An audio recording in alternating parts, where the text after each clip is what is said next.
All right, my friends, Jared Dukes with you once again. Got another exciting story for you today.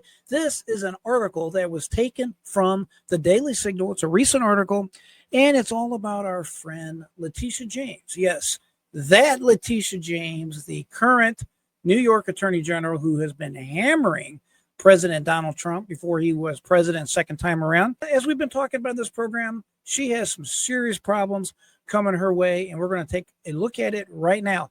This particular article is titled, Could New York Attorney General Letitia James become the next Marilyn Mosby? Now, Marilyn Mosby, if you don't remember, she used to be a very, very fierce critic of President Donald Trump. She was the former state's attorney of Baltimore. This article is by Cully Stimson. In an attempt to get a lower mortgage rate on a vacation home in Longwood Key, Florida, one controversial elected prosecutor in a major U.S. city drafted a letter to United Wholesale Mortgage. At closing, the prosecutor signed the application for the $428,400 mortgage and attested to the accuracy of her answers in the application. The problem? She had not lived in Florida, as she had claimed. She failed to disclose that she was delinquent in paying her federal taxes and that the IRS had $45,022 tax lien against her. And the gift letter she provided to the mortgage company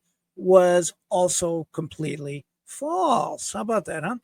5 months earlier, in an attempt to purchase a rental problem in Kissimmee, Florida, the same prosecutor signed an application for a $490,500 mortgage from Cardinal Financial Company. According to the government, the prosecutor made knowingly false statements by not including all of her liabilities in the application, not disclosing the IRS lien or the fact that she was delinquent in paying her federal taxes. She also did not disclose that she intended to use it as a rental property. These are all no-no, folks. She also signed a rental agreement with a mortgage company for the week before she signed her closing documents for the loan. The prosecutor claimed that the charges against her were politically motivated and a witch hunt by her political adversaries. That's what they're always going to say, right? The Biden Justice Department indicted her for 2 alleged instances of mortgage fraud described above, along with the other charges, including 2 counts of perjury. The jury acquitted her on a charge related to the Kissimmee house, but convicted her on the Longboat Key count. In a separate trial, she was convicted on the 2 counts of perjury related to her conduct. The prosecutor's name? Marilyn Mosby. She was the Baltimore City State's attorney. We just talked about her. In May of 2024, she was sentenced to 12 months of home confinement and 3 years of supervised probation. Now, as a quick side note, I will tell you that she was very fortunate to get this plea deal. She went directly to the prosecutor's office as soon as she was indicted, and her attorneys negotiated this plea deal for her. I can assure you it could have been and probably would have been much worse had she went all the way to trial. The article continues. Does a similar fate await another prominent prosecutor? Well, as we can only hope, I'm pretty confident someone is in deep you-know-what as a result of their behavior that's very similar to what she was convicted of. In an attempt to get a lower mortgage rate, the second elected prosecutor allegedly gave her power of attorney to someone who, on behalf of her, claimed that a house she wanted to purchase in Norfolk, Virginia, would be her primary residence. She affirmed in a Federal Housing Finance Agency Form 3047 that the modest home would be her primary residence. There is nothing wrong with using a power of attorney, and certainly nothing wrong with moving Norfolk, Virginia, home to the largest Navy base. She purchased this home back in 2023. So what's the problem? She's got a problem, all right, and it's a big one. She could not be a Virginia resident and the attorney general of her state at the same time. Why? Under her state's constitution, of course, we're talking about the state of New York, to be eligible to hold office of state attorney general, a person must be not less than 30 years of age and must be a resident of the state in the 5 years preceding the election to office. The prosecutor met the age requirements when she ran for office in 2018 and was a resident of the state from the day she was born in October 1958. At least that's what she claimed. According to a letter by the director of the Federal Housing Finance Agency to the Trump Justice Department last week, we talked about this letter on this program, I believe in the last or second to last video that we made together. This attorney general listed her residence as of July 15, 2024, as an address in New York. To add another potential legal headache, the prosecutor purchased a 5-family dwelling unit in New York in February 2001. The certificate of occupancy issued the previous month lists the property as having 5 units. So far, so good. The problem? According to the referral letter to the Department of Justice, aka the DOJ, the prosecutor, quote, secured a conforming loan through the Federal Housing Agency Form 3033, which is designed for structures of 4 units or less. Since 2001, this prosecutor has asserted in official documents, including a building permit, mortgage documents, and in 2019, a mortgage refinancing document, that the property only has 4 units. Sounds not that big of a deal, right? Well, the article goes on. What's the big deal? Whether it's 4 units or 5 units when it comes to a government-backed loan?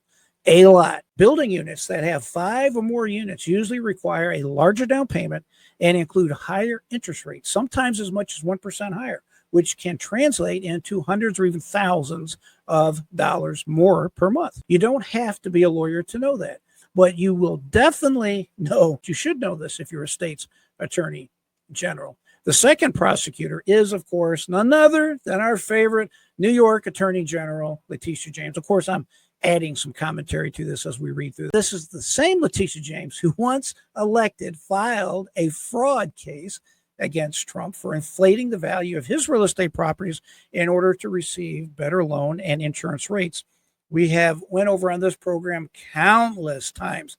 This particular attorney general has made very direct and, let's just say, salacious comments towards President Donald Trump, basically for doing the same thing that she is accused of in this particular article and in the referral letter to the Department of Justice. On April 14, 2025, William J. Pullitt, the director of the U.S. Federal Housing Agency, the regulator of Fannie Mae and Freddie Mac, sent a criminal referral to Attorney General Pam Bondi and Attorney General Todd Blanchett, alerting them to James's alleged mortgage fraud. Oddly enough, Pullitt claims that in 1983, James and her father signed mortgage documents stating that they were husband and wife to secure a mortgage. So Miss James is accused of many acts of malfeasance, including saying, oh, no, that's not my dad, that's my husband, in order to secure a mortgage. His letter goes on. Such misconduct jeopardizes the safe and soundness of the FHFA's regulated entities and the security and stability of the U.S. mortgage market. Echoing Mosby, James claimed that in a recent interview that the allegations against her are baseless and, quote, nothing more than a revenge tour, end quote. However, she declined to provide any details. Will James face criminal charges like Mosby? Whether the Justice Department decides to pursue this matter is a wide open question. James, like all potential criminal defenses, presumed innocent unless proven guilty beyond a reasonable doubt and by legal and competent evidence in a court of law. But the irony here is too rich to ignore. The very person who pursued Donald Trump for falsifying business records might have done so on several occasions herself, proving once again that people who live in glass houses shouldn't throw stones. A lesson James should have learned from the downfall of Mosby. I could add to this article also, my friends, that not only could she have learned this from watching Mosby or even others, there have been many, many individuals who basically attacked President Donald Trump or attacked him in his first administration, and almost without fail, all these people ended up with some type of serious problem of their own. Many of these individuals ended up with criminal matters of their own. And I would also say that I don't really think the question of whether or not she's going to be charged is much of a question. I think it's pretty obvious the Department of Justice is going to get her. I mean, this is the same attorney general who ran on a campaign of getting Trump, targeting Trump, taking him, his children, his businesses down. The very conduct she said about Donald Trump that was worthy of the type of attention she was giving to it is, if true, the same or substantially similar conduct that she has engaged in. Looks like that sweet Letitia James is going to follow the same type of road, if you will, that a lot of Donald Trump's detractors, a lot of his enemies, have simply found themselves in. And if I might add myself, friends, it couldn't happen to a nicer lady, right? So to hate to wish for somebody to be prosecuted, but if anybody deserves prosecution, it is definitely sweet Letitia James. We'll have to see exactly how this all turns out. Hey, if you're still with me, please hit the thumbs up button. Be sure to subscribe if you haven't done so already. If you are a subscriber already, thanks for returning. If you're new, love having you. Thanks for being here. If you have any comments, please put them in the comment section below. I always like to say, my friends, keep that mind free. Never give up. And until next time, I am J.R. Dukes.